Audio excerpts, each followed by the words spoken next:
Esta conversa hoje vai ficar cada vez mais esquisita.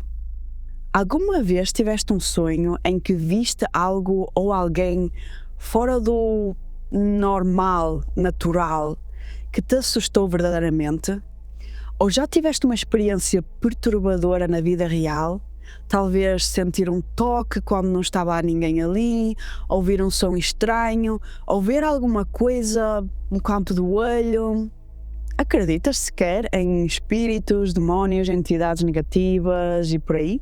Eu hoje quero mostrar-te porque é que não precisas de ter tanto medo de espíritos ou entidades negativas, energias escuras, demónios, fantasmas ou qualquer outro nome que lhe queiras dar. Eu vou usar o termo de entidade negativa ou espírito porque essa é a forma como eu os entendo e os vejo, mas quero que saibas que me refiro a tudo isso. O medo é uma emoção muito poderosa. Pode proteger-nos e até salvar-nos a vida, mas também pode tornar-se tão extremo que nos aprisiona e escraviza, tornando-nos obedientes, impedindo-nos de questionar as coisas e, por vezes, leva-nos até a fazer coisas terríveis. Infelizmente, a nossa sociedade é profundamente movida pelo medo. O sistema, tal como ele existe hoje, ele só consegue funcionar porque muitos de nós vivem sobre a sua influência, a influência do medo. Basta pensar na forma como fomos educados, não só pelos nossos pais, mas também pelos professores, pelas notícias, pela religião e a sociedade em geral. Quando éramos crianças e estávamos a aprender como o mundo funciona, quantas vezes é que se usaram avisos baseados no medo para nos pôr a fazer alguma coisa ou impedir-nos de fazer algo? Ouvíamos coisas como: a polícia vem-te buscar se não te portares bem. Se não comeres tudo, o papão vem-te buscar. Se te portares mal, o Pai Natal não te vai trazer presentes. Se brincares com o fogo, vais fazer xixi na cama. Se disseres mentiras, Deus castiga-te. Se gritares e fizeres muito barulho, tu vais acordar os espíritos. Claro que estes exemplos podem parecer ridículos e pouco importantes, e claro que também os nossos pais e os outros não queriam fazer mal com isso. Eles simplesmente usavam estas frases como uma forma rápida de controlar o comportamento de uma criança. Mas com o tempo isso ensinou a nós todos a ter medo do mundo e a obedecer aos outros sem os questionar. Desde a infância aprendemos a aceitar a sociedade tal como ela é e como funciona, em que dizemos muitas vezes a nós próprios: não há outra maneira, é como é assim e por isso deixa andar, temos que nos habituar, olha, não há nada a fazer. Mas sabias que demorou anos para nós chegarmos a este ponto de dizer isto? Ora, pensa bem, em criança esperava-se que nós encaixássemos nas famílias em que nascemos, adaptando-nos às suas formas de fazer, de ser, agir e no que eles disseram que é o certo e o errado. Mesmo quando não gostávamos disso ou quando não parecia ser certo.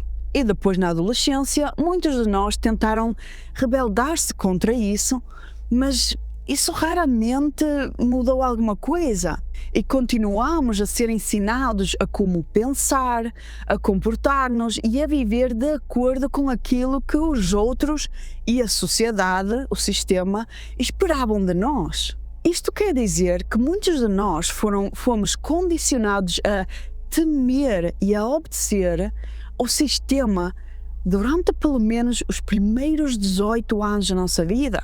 E alguns de nós só agora é que estão a despertar para isso e a perceber que isto não tem de ser assim. Não há só esta forma de viver. Mas infelizmente muitas outras pessoas continuam sem se aperceber disso, continuam adormecidas e vivem na ilusão de que estão a viver a vida nos seus próprios termos, só porque têm uma casa, um carro e uma família. E dizem coisas como: isto foi sempre o que eu quis, sem se perceberem que foi precisamente isso que eles foram programados a querer. E depois de tudo aquilo que nos ensinaram, ainda descobrimos constantemente quantas as vezes nós fomos enganados e nos mentiram, ou seja, tornou-se difícil confiar nos outros. Em adultos, isso deixa-nos com pouca capacidade para nos sentirmos verdadeiramente confiantes, curiosos ou seguros de nós próprios. Por isso, tudo aquilo que pareça ser místico ou não físico, especialmente coisas que não conseguimos ver, facilmente isso mete-nos medo. E também não podemos ignorar o quanto a religião formou muitos de nós. E ela ensina-nos a acreditar em forças invisíveis, algo no céu ou à nossa volta, um poder superior a observar-nos e a decidir o que é bom e mau. Mas se eu disser que vejo e falo com espíritos, eu sou rotulada como louca e que não bato bem e fora do normal e que devo ir para a psiquiatria. Por isso, não é de admirar que em adultos, muitos de nós sintam-se completamente confusos quando tentam perceber quem é que eles realmente são, o que realmente querem, aquilo que gostam e principalmente entender o seu mundo interior, as suas vozes. Ora bem, como eu já disse antes, o medo também é algo bastante útil e salva-nos a vida muitas vezes. Essa é a razão pela qual a gente não salta simplesmente de uma ponte, nem de uma janela lá fora, e pela qual nós não tentaríamos abraçar um tigre, por mais que ele seja fofo. Isto é importante de compreender porque quanto mais aprendes sobre os teus medos, onde começaram, como se formaram, mais fácil se torna para libertares eles. Agora, eu irei concentrar-me mais no medo que vem de coisas que são não físicas, como espíritos, entidades negativas, demónicas, o que for. E aqui não me importa se segues uma religião ou não. É muito improvável que alguém nunca tenha tido um sonho ou uma experiência na vida real que tenha parecido invulgar, algo fora do normal, deixando essa pessoa certa de que aquilo que experienciou ou que sonhou era um espírito e não uma pessoa. Todos nós temos pelo menos uma história para contar sobre isso. E algumas delas podem até ser positivas, mas muitas delas são, na realidade, mais negativas. Até as pessoas mais céticas têm uma história ou experienciaram algo que não conseguem explicar completamente. Antes de mais, sim, os espíritos existem. Isto nem devia de ser uma novidade para ti. E já está mais que na hora de acordar para esta realidade. Isso não são contos de fadas nem meros produtos da nossa imaginação. Não existe nenhuma prova científica que consiga completamente negar a sua existência. E milhares de pessoas falaram já sobre isto online ou em pessoa, sobre as suas experiências.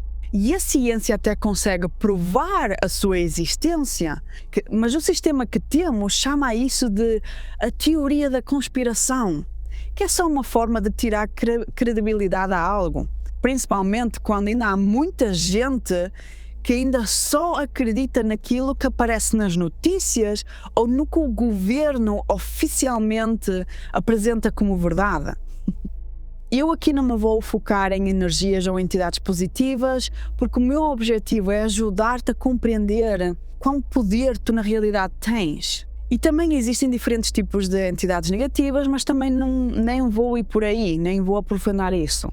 Em vez disso, eu quero oferecer uma explicação mais básica sobre como eles funcionam, porque esta compreensão ajudou-me imenso durante o meu processo de cura a tornar-me mais eu própria, mais autêntica e, sobretudo, a construir confiança, a sentir-me mais poderosa e também a entender as vozes que estavam dentro de mim. Por causa dos filmes de terror, muitos de nós passamos a acreditar que um espírito ou entidade negativa pode simplesmente aproximar-nos de nós e praticamente fazer tudo o que quer. Magoar-nos, manipular-nos, levar-nos a fazer coisas más, possuir-nos ou até matar-nos. E é assim, em certo sentido, sim, as entidades ou espíritos podem afetar-nos até dessa maneira, mas não da forma como a maioria das pessoas imagina. Sabias que a única razão pela qual eles conseguem fazer isso é porque nós o aceitamos ou dizemos sim a isso? Ora, vamos pensar bem nisso. Olha para a forma como estes cenários costumam começar nos filmes. O que é que faz esse espírito ou a entidade negativa primeiro? Faz ruídos estranhos, bate nas portas ou paredes, aparece em sonhos, acorda-te, toca-te e por aí fora. Mas se essas entidades fossem realmente assim tão poderosas, porque é que não simplesmente tiram aquilo que querem de nós e acabam connosco de imediato? O que é que acontece quando se tem uma experiência assim? Qual é a primeira emoção que nós sentimos? Medo. O teu corpo fica em estado de alerta e pode até começar a entrar em pânico ou sentir bastante ansiedade, mas tudo isso é medo. Para conseguires entender isto ainda melhor, ajuda primeiro a olhar para a forma como nós, enquanto seres humanos, conseguimos criar energia. O nosso corpo consegue criar energia. Talvez te lembres de alguns exemplos na escola ou de fazeres a ti próprio. Por exemplo, quando esfregas rapidamente as mãos uma na outra, elas geram calor. Em outros casos, por exemplo, a fricção até pode criar um pequeno choque quando tocas em algo ou numa pessoa, que dá o choque, principalmente quando estamos no sol. Outro exemplo é ter aquele pico de adrenalina, quando aquilo chega a um ponto que alguém até pode partir a mão e continuar a mexer com ela e a usá-la sem sentir tanta dor, e só quando começam a acalmar-se é aí que de repente sentem a dor mais intensamente. E se quiseres também podes experimentar agora algo muito simples. Grita o mais alto que conseguires durante o máximo de tempo que conseguires. E depois repara como é que tu te sentes no corpo. Muitas vezes parece que a tua energia toda desapareceu, como se mal conseguisse já andar. E nós também dizemos este tipo de coisas constantemente, do género: eu hoje estou sem energia, que quer dizer, eu sinto-me em baixo, eu estou cansado. E noutras alturas dizemos ao contrário, dizemos que estamos cheios de energia e que não conseguimos parar quietos. Ou seja, desta forma, tu podes começar a ver como o nosso corpo gera e expressa energia. Ora bem, quando uma entidade ou espírito negativo se aproxima de ti e ele tenta fazer os sons, aparece nos teus sonhos e tenta te assustar, e tu sentes esse medo de imediato porque tu não compreendes o que está a acontecer, e esse medo cria um certo tipo de energia. E essa energia, isso é exatamente o que esses espíritos querem. E sabes porquê? Porque isso é alimento para elas. Sim, eu sei que isto parece ser uma loucura e bastante fora do normal, mas tudo consome alguma coisa. Os seres humanos consomem, os animais consomem, as plantas consomem. Então por que haveria estes espíritos e entidades ser de forma diferente? Só porque somos humanos não significa que estamos no topo da cadeia alimentar e que nada se pode alimentar de nós. Até seres humanos já comeram outros seres humanos. Nós conhecemos muitas histórias assim. Portanto, quanto mais estes espíritos e entidades veem que tu respondes com medo, mais eles ficam à tua volta e brincam contigo. Porque isso significa que há muito mais alimento disponível para eles. E isto também significa que quanto mais negatividade tu carregas, mais desses tipos de espíritos tu atrais. E pior ainda, por causa disso, tu podes ficar preso num ciclo em que sentes que já não resta nada de bom neste mundo. Não consegues ver nada para além disso. Ao mesmo tempo, também perdes completamente a tua confiança, a autoestima e o sentido de poder pessoal. Ou seja, tu aqui estás num estado constante de impotência. E aqui é importante compreender que simplesmente dizer não quero, não chega. Se ainda estiveres a sentir esse medo, por exemplo, tu podes estar a ouvir agora alguma coisa ou assim e tu gritas, vai-te embora, não te quero aqui. Mas tu estás a dizer isso com medo. E se essas palavras vêm com medo, quer dizer que ele está lá, e isso é como se fosse uma forma de tu estás a concordar com o espírito estar aí à tua volta. É uma forma de dizer que sim. E outras coisas que são vistas como dar permissão é fazer certos rituais ou usar ferramentas como o tabuleiro de Ouija, em que as regras até já exigem que convides a comunicação e digas sim a isso. E pelo que eu observei, as pessoas mais céticas em relação a isto são as mais fáceis de influenciar e brincar com. E infelizmente também aquelas que tiveram uma infância muito difícil, porque elas já carregam muita coisa consigo. Se uma pessoa tem medo daquilo que não compreende e tem medo de até considerar outra explicação ou isto que eu estou a dizer, é claro que ela vai rejeitar isto tudo e até pensar que aquilo que está a ver ou sentir é simplesmente algo da sua imaginação e continuam até a ignorar o que está a acontecer. E nessa perspectiva, para essas entidades, esses espíritos negativos, isso é como acertar no jackpot. Quando tu tens medo e ele cresce cada vez mais e mais, o teu corpo aqui pode começar a entrar em estado de pânico sempre que experienciar esse tipo de coisas. E nesse momento, muito à semelhança do que nos foi ensinado para quem cuidava de nós quando éramos pequenos, nós tentávamos fazer com que isso parasse, em que tentávamos fugir, ou nos distrair, ou fingir que nada estava a acontecer. Mas o problema é que o medo ainda continua lá. E nesses casos extremos, quando continuamos a ignorar, mas o medo continua a aumentar, e começas a sentir cada vez mais pânico, tu aqui estás a permitir que essa espírito, a entidade negativa, ganhe mais controle sobre ti. E pode até chegar a um ponto em que a pessoa está tão exausta que, sem se aperceber, está a dizer coisas como não importa o que é que queres o que faças, faz simplesmente isto parar. E isso é uma forma de concordar com eles e deixar eles assumir ainda mais controle sobre ti.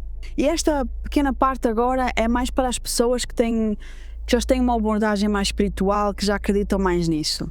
Se utilizas coisas como sal, ou salva branca, ou cristais, para lidar com esse tipo de energias, mas o fazes apenas por medo, ou apenas com a intenção de agir expulsar enquanto purificas a casa, isso não tem efeito nenhum. Mais vale não fazeres, a não ser que gostes do cheiro.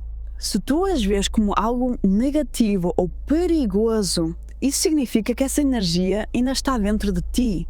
Ou seja, se tu queres criar um espaço onde essas energias não estejam presentes, tu então tens que te concentrar naquilo que desejas convidar para esse espaço.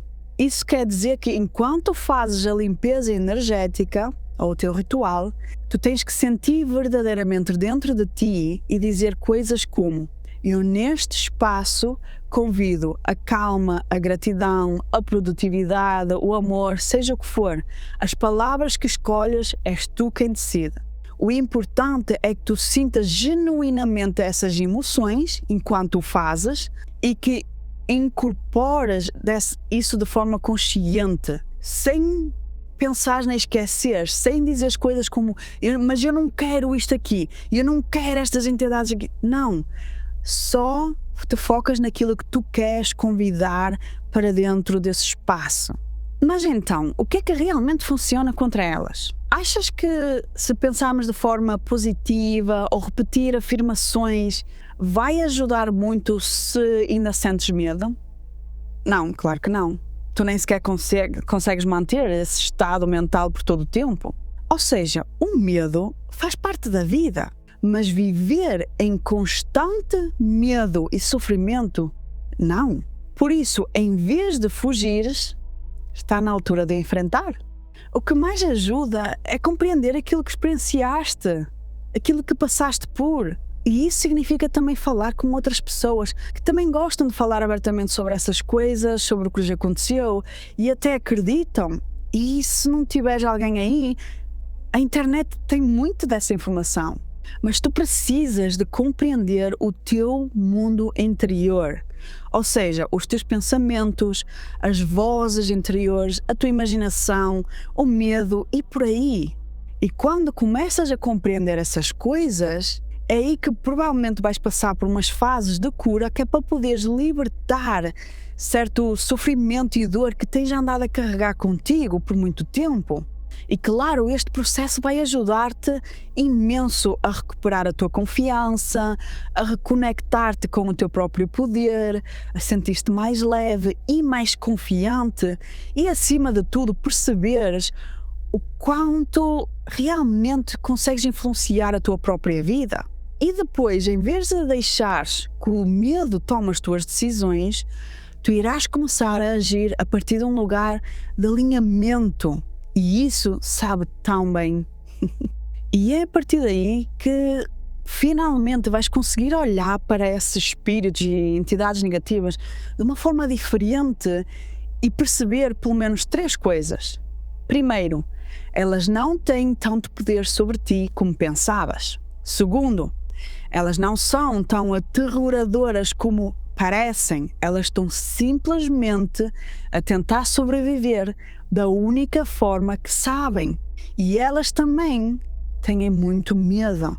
E terceiro, elas também merecem ser compreendidas e até amadas. Se o nosso medo é aquilo de que se alimentam, então o nosso amor vai na realidade ser demasiado para elas. Ou seja, eles muito provavelmente vão fugir disso porque, na sua maneira de ver, acreditam que isso as irá destruir se o aceitarem. Mas agora, só porque te sentes de vez em quando mal ou assustado, não significa que está lá sempre uma entidade negativa, um espírito, e que está a tentar magoar-te.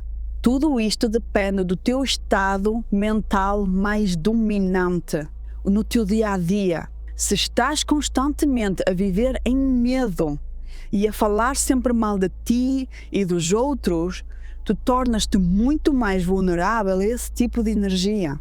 Porque a tua frequência, o teu estado está sempre em baixo. Por isso, tu és compatível com isso, com eles. Mas como eu gosto sempre de dizer, não acredites apenas no que ouves, questiona tudo, especialmente quando se trata de algo novo, uma informação nova. Tira tempo para poderes perceber se isso faz sentido para ti e se já existe alguma prova, evidência que sustente isso para ti próprio. Mas essa prova não precisa de ser científica. Todos nós temos o direito de acreditar no que quisermos, sem obrigar os outros a acreditar no mesmo que nós. Nós já vivemos num mundo moldado por diferentes crenças, religiões, opiniões, ideias, explicações diferentes. E mesmo assim, nós já agora conseguimos viver juntos em paz e até encontrar a nossa comunidade, o nosso grupo, por pessoas que partilham a mesma forma de ver as coisas como nós. Por isso, está na altura de explorares livremente as tuas ideias sobre o mundo e de as expressares sem condenar aqueles que veem as coisas de forma diferente. Eu espero que isto tenha ajudado de alguma forma e, como sempre, desejo-te uma boa semana.